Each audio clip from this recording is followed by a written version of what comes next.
Bapak-bapak, ibu-ibu yang dimuliakan Allah Subhanahu wa ta'ala, Allah punya beberapa janji dalam Al-Quran yang terkait dengan yang kita kaji malam ini, masalah takut di dalam hati manusia. Wa may yattaqillah, siapa yang takut kepada Allah, yaj'al lahu makhraja, Allah berikan dia makhraj, jalan keluar. Yang dimaksud jalan keluar ini apa? Orang kalau dia ditimpa masalah, dia mutar, tak tahu kemana jalan keluar, terus seperti orang nyasar sesat, tak dapat pangkal jalan, tak berhenti. Dan yang tahu itu orang yang pernah mengalami masalah itu, depresi, stres, naik tekanan jantung, gula darah, macam-macam. Itu semua berawal dari masalah yang tak nampak jalan keluarnya. Allah berjanji, wa may yattaqillah, siapa yang takut kepada Allah, yaj'al lahu makhraja, maka Allah beri dia jalan keluar. Kalau tak nampak jalan keluar, pikiran terus berputar, mata tak mau tidur. Orang yang tak mau tidur sudah kena satu daftar insomnia. Salat Isya tadi imam kita membaca, yang dibaca ayat yang Ustaz ceramahkan tadi tentang Musa, tentang hati takut. Sejuk hati kita, seperti pasir kering disiramkan air, maka tanah yang kering ketika disiram air tumbuh lumut, tumbuh taman, ada kehidupan baru. Yang tampaknya tadi kering, kerontang, mati, begitu datang air, menetes, 2 tetes, 3 tetes, muncul lumut, muncul hijau, ada kehidupan yang baru. Begitulah hati kalau disirami dengan Al-Quran, disirami dengan solat sunat, disirami dengan zikir, maka dia akan mendatangkan kesejukan, ketenangan yang baru. Yang mendatangkan itu siapa? Walladzi anzala sakinata, dia yang menurunkan sakinah fi qulubil mu'minin, ke dalam hati orang yang beriman. Satu-satunya jalan melapangkan hati adalah kembali ke jalan Allah. Wa may yattaqillah, siapa yang takut kepada Allah, yaj'al lahu makhraja. Cukupkah hanya itu saja? Tidak. Wa yarzuquhu min haitsu la yahtasib, Allah beri dia rezeki dari jalan yang tidak disangka-sangka. Dari mana jalannya? Allah mau kasih.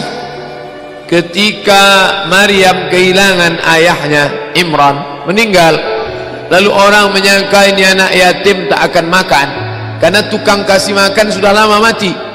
Yang ngasih makan ayah, sekarang yang ngasih makan, yang cari makan mati. Yang mencari makan mati. Orang menyangka dia akan susah, orang lupa ada yang memberi makan yang tak pernah mati. Yang mencari makan mati tak masalah, tapi yang memberi makan tak pernah mati, siapa dia? Ar-Razzaq, yang maha memberi rezeki. Subhanallah, Masya Allah. Kullama daqala alaiha Zakaria al-mihrab, setiap kali Zakaria masuk ke dalam mihrab, wajada indaha rizqa, banyak makanan-makanan, buah-buahan. Siapa yang ngantar ini? Ayahmu sudah meninggal, emakmu susah, siapa yang ngantar makanan? Apa jawab Maryam? Innallaha yarzuqu man yasha, kalau Allah mau memberi, maka dia beri siapa yang dia kehendaki, bi ghairi hisab, tanpa bisa diduga. Siapa ada menyangka. Allah berjanji, ini janji Allah. Maryam sudah mendapatkannya. Lalu kemudian itu pula yang terjadi pada Musa alaihi salam di tengah gurun pasir tandus kering. Kalau bapak ibu naik bis dari Kairo melewati gurun pasir dataran Sinai, sejauh mata memandang kering, fata morgana, nampak dari jauh macam kolam air, begitu didekati rupanya pasir. Nampak anak-anak onta lari kepanasan, nampaklah batang-batang korma yang kering berdebu, tak ada makanan. Tapi Allah berjanji, walaupun yang takut itu bukan Bani Israel tak takut sama Allah, pemimpinnya takut, maka Allah tetap turunkan. Apa kata Allah? Wa dhallalna alaihimul ghamama, kami naungi mereka dengan ghamam, awan hitam, sehingga cahaya matahari tak tembus sampai ke bawah, panas di atas, sejuk di bawah. Wa anzalna alaihimul manna wassalwa, kami turunkan makanan manna dan salwa. Sampai pada puncak ketakutan di hadapan Laut Merah, di belakang pasukan Fir'aun, maju ke depan mati konyol, mundur ke belakang mati dibunuh oleh tentara pasukan Fir'aun. Apa kata sahabat Musa? Wa qala ashabu Musa, berkatalah sahabat-sahabat Musa Bani Israel, inna lamudrakun, mati kita Musa, kena kita sekali ini, habis kita, akan disembelih oleh Fir'aun. Inna lamudrakun. Apa kata Musa? Kalla, sekali-kali tidak. Inna ma'iya rabbi sayahdin, inna ma'iya, bersamaku, rabbi, ada Allah, bersamaku ada Allah, sayahdin. Tahukah Musa bahwa laut itu akan terbelah? Tak tahu. Seandainya dia sudah tahu duluan, tak ada yang aneh, orang sudah tahu duluan. Musa dengan penuh keyakinannya mengatakan, kalla, sekali-kali tidak. Inna ma'iya, bersamaku, rabbi, Tuhan, sayahdin, dia akan menunjukkan jalan. Tengok saja. Allah katakan, idrib bi'asakal bahr, pukulkan tongkatmu itu, famfalaqa, maka terbentanglah jalan, terbelah di antara dua laut, di antara yang terbentang jalan, kataudil azim, seperti dinding bukit yang kokoh. Jadi bukan dia berjalan di atas air macam orang main ski air. Daratan itu nampak terbelah ke bawah, lalu air itu di sebelah kiri kanannya, kataudil azim, seperti tembok bukit yang kokoh. Lewatlah Nabi Musa alaihissalam. Sesungguhnya kisah-kisah itu diceritakan Allah, bahwa kita pun mungkin mengalami hal yang sama, seperti yang dialami Maryam, seperti yang dialami Asiyah, seperti yang dialami Musa, seperti yang dialami Isa, seperti yang dialami Muhammad sallallahu alaihi wasallam.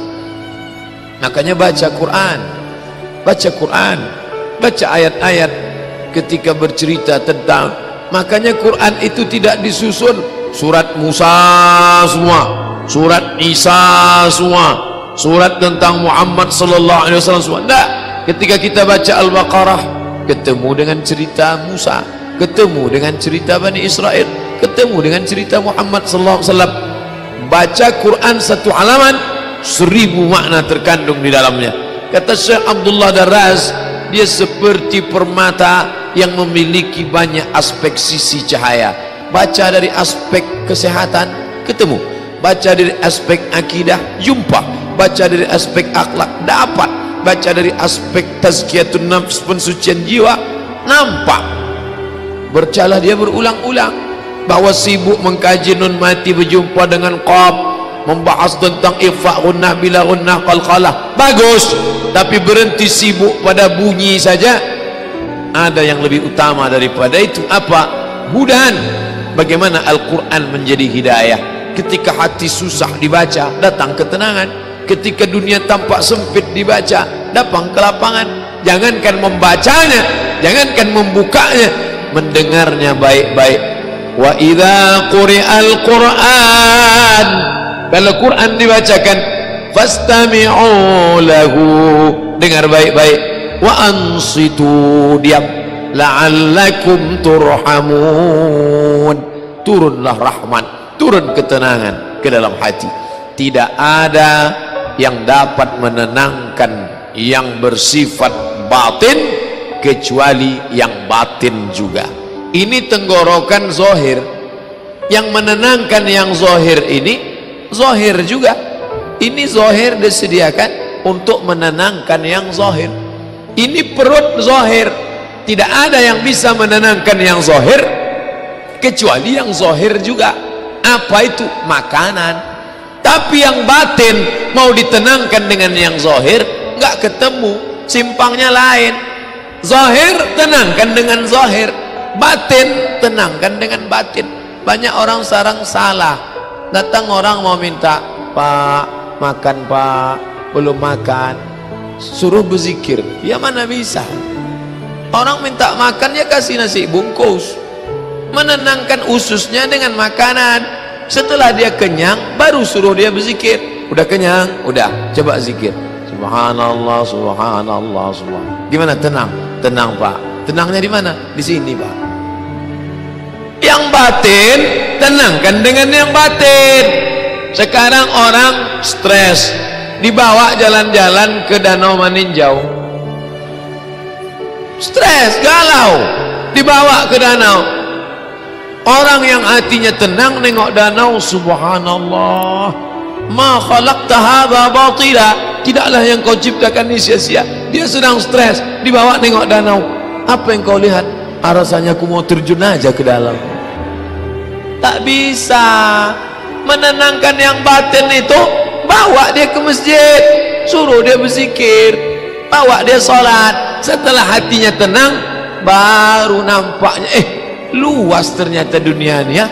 Tadi pandanganku udah sejengkal aja udah rasanya. Banyak orang sekarang salah menyikapi yang zahir dengan yang batin.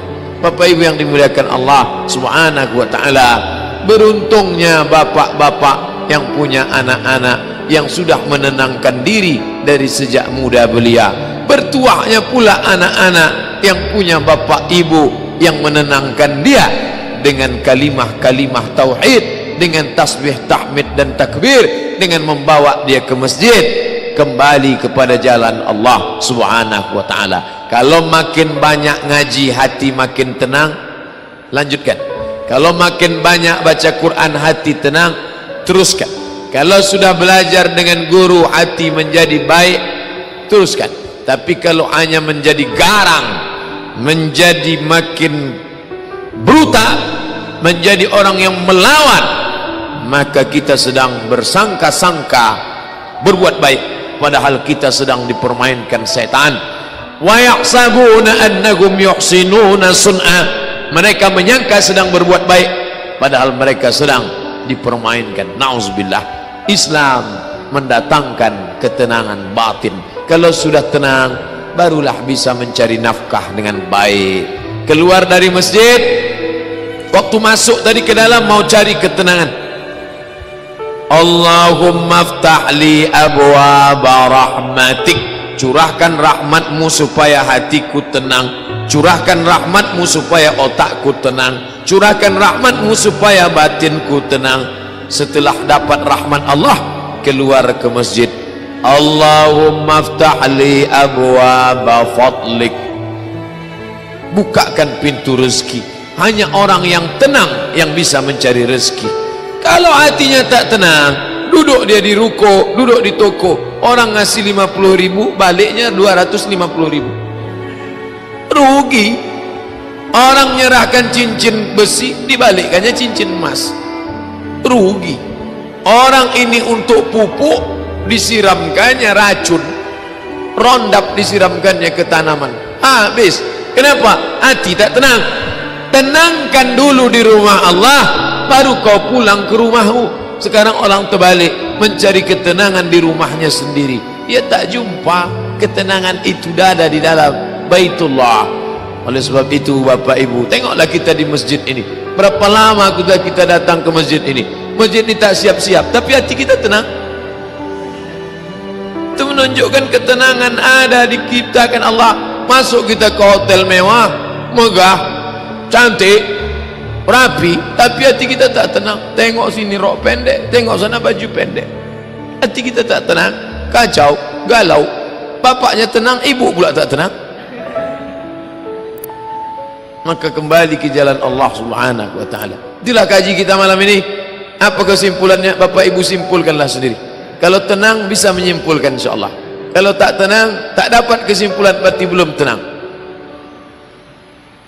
Terima kasih atas segala perhatian. Mohon maaf atas segala kesilapan.